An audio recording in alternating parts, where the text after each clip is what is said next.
साथियों को जय मूल निवासी साथियों, आज का जो ये कार्यक्रम है, रैली प्रदर्शन का कार्यक्रम पूरे भारत में हो रहा है और ये भारत मुक्ति मोर्चा और इसके ऑफशूट विंग्स के द्वारा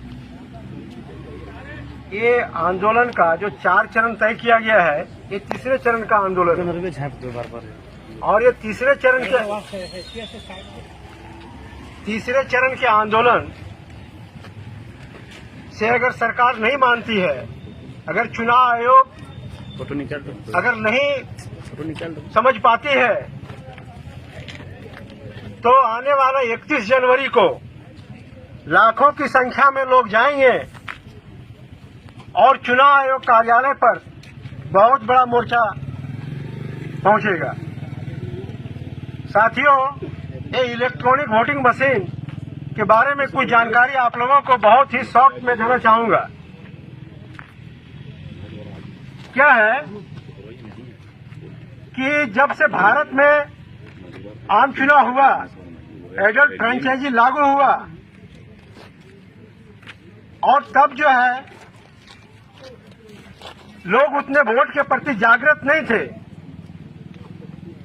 और वोट के प्रति जागृत नहीं थे। ज्यों ज्यों जनता में जागृति बढ़ी वोट के प्रति, वोट का वैल्यू समझना शुरू किया, परिणाम क्या निकला कि 90 के दशक में जहां सिंगल पार्टियों का स्टेटों में मुख्यमंत्रियां होते थे, राज होता था, उसका परिवर्तन होना शुरू हुआ, मूल निवासियों का राज स्थापित होना शुरू हुआ। आप देखेंगे 90 के दशक में बिहार में लालू जी का राज आया, उत्तर प्रदेश में मायावती, मुलायम सिंह यादव, कांशीराम साहब, दक्षिण भारत में एम करुणानिधि, छत्तीसगढ़ में अजित जोगी। इस तरह से पूरे भारत में बड़े बड़े स्टेटों में भारत के जो मूल निवासी हैं उनका दस्तक देना शुरू हो गया और तब इन लोगों को लगा, शासक जातियों को लगा कि अगर ये वोट का वैल्यू समझ गए हैं और निरंतर अगर इनकी सरकारें बनती रही राज्यों में, तो स्वाभाविक तौर पर ये जो पार्लियामेंट में भी कब्जा कर लेगा। परिणाम स्वरूप तत्कालीन जो कांग्रेस पार्टी, जो शासक पार्टी थी, उसने ईवीएम को लाया और इलेक्ट्रॉनिक वोटिंग मशीन को लाया। 2009 में पूरे भारत में इलेक्ट्रॉनिक वोटिंग मशीन से चुनाव हुआ और 2009 में जब 2004 में ही पूरे भारत में इलेक्ट्रॉनिक वोटिंग मशीन से आम चुनाव हुआ, सरकार बनाया और इसके बाद फिर 2009 में सरकार कांग्रेस पार्टी ने बनाई और 2009 में जब सरकार बनाई कांग्रेस पार्टी ने, तो बीजेपी वालों को चिंता हो गया। इन लोगों को लगा कि हम लोगों को तो पता नहीं है, मानते हैं कि ये दोनों ही पार्टियां एक ही विचारधारा को पोषित करती है, एक ही विचारधारा को मानने वाली पार्टियां हैं, लेकिन पार्टियां तो अलग अलग है। सब कोई चाहता है अपनी पार्टी का कि हमारा राजपाट हो, हम शासन सत्ता में आवे। कांग्रेस पार्टी को शक हुआ, बीजेपी को शक हुआ और सबसे पहले ईमानदारी पूर्वक अगर कहा जाए तो सबसे पहले भारतीय जनता पार्टी ईवीएम के खिलाफ में गई, ये मानना पड़ेगा। भले आज उसका भोग जो है वो भारतीय जनता पार्टी ही कर रहा है, आज उसका भरपूर उपयोग भारतीय जनता पार्टी ही कर रहा है, लेकिन इलेक्ट्रॉनिक वोटिंग मशीन के खिलाफ में सबसे पहले भारतीय जनता पार्टी जागृत हुआ और बीजेपी के लाल कृष्ण आडवाणी, जीएल नरसिम्हा राव, मुरली मनोहर जोशी, ये लोग सुप्रीम कोर्ट गए और इन लोगों ने अपनी बात को वहां पर रखा और इन लोगों ने अपनी बात को रखा, एविडेंस दिया। एविडेंस देने के बाद 8 अक्टूबर 2013 को बहुत सारे एविडेंस का गहन अध्ययन छानबीन करने के बाद सुप्रीम कोर्ट ने माना कि इलेक्ट्रॉनिक वोटिंग मशीन से free, fair and transparent election नहीं हो सकता है। और जीएल नरसिम्हा राव ने इस पर एक किताब भी उन्होंने लिखा, डेमोक्रेसी एट रिस्क। उन्होंने इस पर एक किताब लिखा और सुप्रीम कोर्ट ने इस बात को माना 8 अक्टूबर 2013 को कि इलेक्ट्रॉनिक वोटिंग मशीन से free fair and transparent election नहीं हो सकता है। और जब नहीं हो सकता है तो उपाय ढूंढा गया और उपाय ढूंढा गया कि इलेक्ट्रॉनिक वोटिंग मशीन से जब free fair and transparent election नहीं हो सकता है, जब इससे वोटों की चोरी होती है, तो ये चोरी पकड़ने वाला मशीन कोई है। तो इलेक्ट्रॉनिक वोटिंग मशीन के साथ वीवीपीएटी मशीन लगाने का आदेश दिया। लेकिन ये आदेश देने के बावजूद भी 2014 में 1% से कम जगहों पर वीवीपीएटी मशीन को लगाया गया और केवल लगाया गया।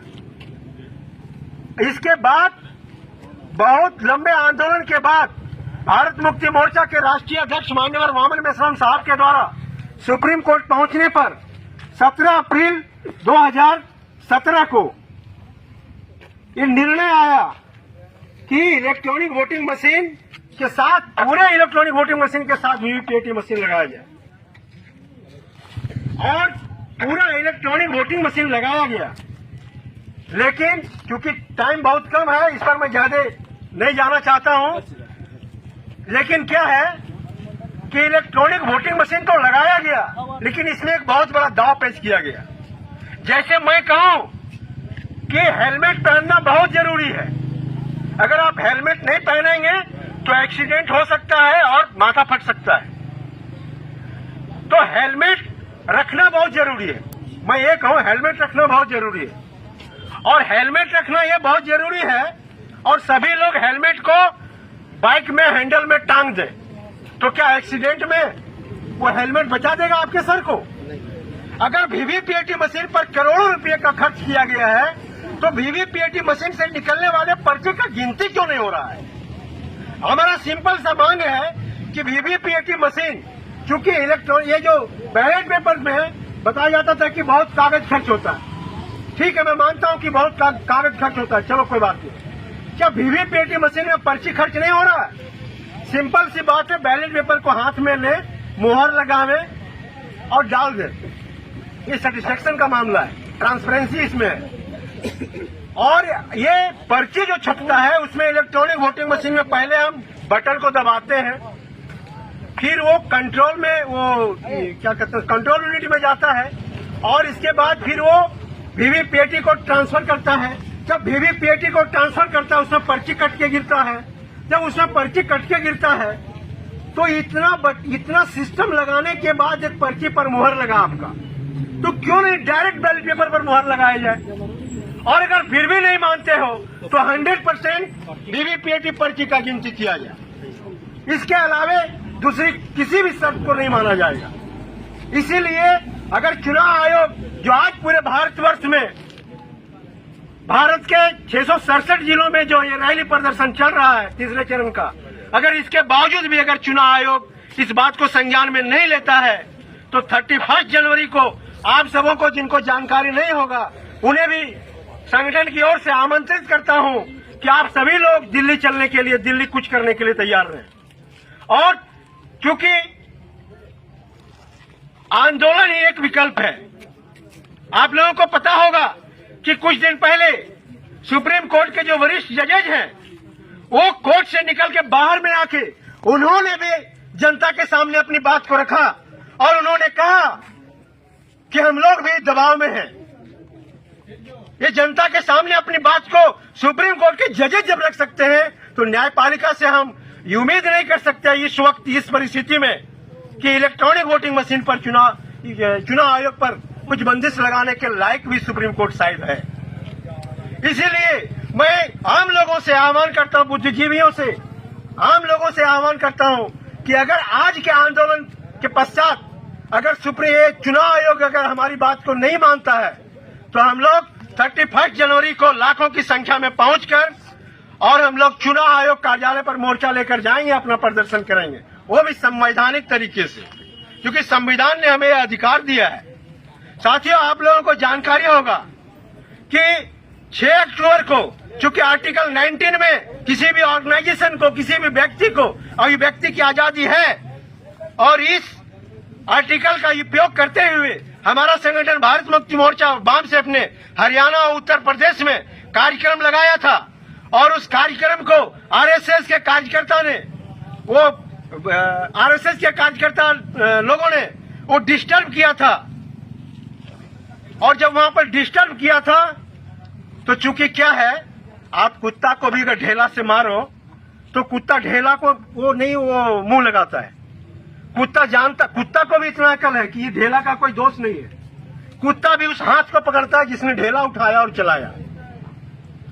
हमारे संगठन ने चिन्हित किया कि हमें जो यहाँ पर डिस्टर्ब किया जा रहा है वो सरकार के द्वारा किया जा रहा है, बीजेपी गवर्नमेंट के द्वारा किया जा रहा है, उसके कार्यकर्ताओं के द्वारा किया जा रहा है, लेकिन असल में इसका बाप जो है वो आरएसएस है, नागपुर में बैठा हुआ।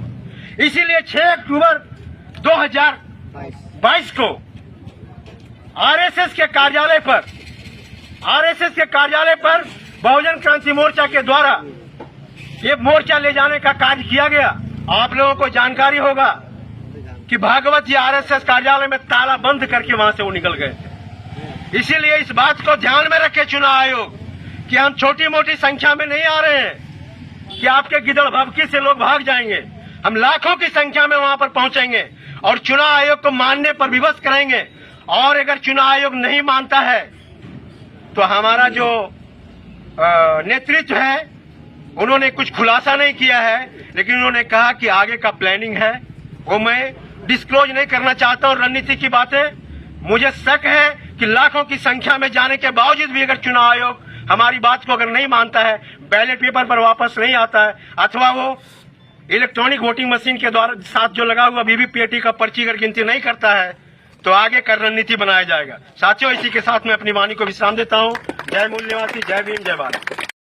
जो रैली प्रदर्शन का काम किया जा रहा है, इसमें जिले से तमाम लोग जो पहुंचे हुए हैं, सबों को बहुत बहुत धन्यवाद, आभार। देखिए, आज मैं यहाँ से बताना चाहता हूँ, लोगों को ये मैसेज देना चाहता हूँ कि जो ईवीएम मशीन है अब हर तरह से प्रूव हो चुका है कि ईवीएम मशीन से वोटों की चोरी की जाती है। और जब वोटों की चोरी की जाती है तो हमारा वोट का वैल्यू 0 हो जाता है, हमारे वोट का वैल्यू कुछ नहीं रह जाता है। और यदि ये लोकतंत्र में वोट का वैल्यू 0 कर दिया जाए तो लोकतंत्र का कोई मतलब नहीं रह जाता है और आदमी का कोई वोट का वैल्यू नहीं रह जाता है। तो सरकार मनमानी तरफ से नियम और कानून बनाते हैं, क्योंकि उसे जनता की वोट का जरूरत ही नहीं है, उसका वोट तो मशीन के द्वारा पड़ रहा है। इसलिए हम तमाम SC ST OBC माइनॉरिटी के विरोध में दिन व दिन गलत कानून बनाया जा रहा है और हम लोगों पर अन्याय और अत्याचार किया जा रहा है। साथियों, मैं बता देना चाहता हूं कि दुनिया के जो विकसित देश है, जो हाई टेक्नोलॉजी वाला देश है, जापान, जर्मनी, इटली, अमेरिका और अभी फिलहाल में बांग्लादेश में भी ईवीएम को गैर कानूनी करार दे दिया गया है और यह संवैधानिक घोषित कर दिया गया है। लेकिन हमारे देश में ईवीएम को अभी भी नहीं छोड़ रहा है और जगह जगह में इसका गलत प्रचार किया जा रहा है कि ईवीएम बहुत सही है। तो इसमें चुनाव आयोग और सरकार ये दोनों का मिली भगत है और ये दोनों मिली भगत करके ईवीएम को हर हाल में रखना चाहता है। हम तमाम देश के जनता से आह्वान करना चाहता हूं कि ईवीएम के विरोध में जो कार्यक्रम चल रहा है इसमें साथ सहयोग करें। जब तक ईवीएम नहीं हटता है आपका वोट का वैल्यू 0 हो जाएगा और आपका हक और अधिकार दिनों दिन खत्म कर दिया जाएगा। साथियों, अगला चरण जो 31 जनवरी का है, ये 5 लाख लोगों का मोर्चा दिल्ली में चुनाव आयोग के कार्यालय में लेकर के भारत मुक्ति मोर्चा के बैनर तले देश भर से जा रहे हैं और चुनाव आयोग का कार्यालय का घेराव होगा, फिर भारत बंद होगा। इसके अलावा भी यदि चुनाव आयोग नहीं मानता है तो फिर अगला कदम संगठन के जो हमारे राष्ट्रीय अध्यक्ष है उनके आदेशानुसार अगला कदम उठाया जाएगा। इस मौके पर मैं इतना कहना चाहता हूं। धन्यवाद।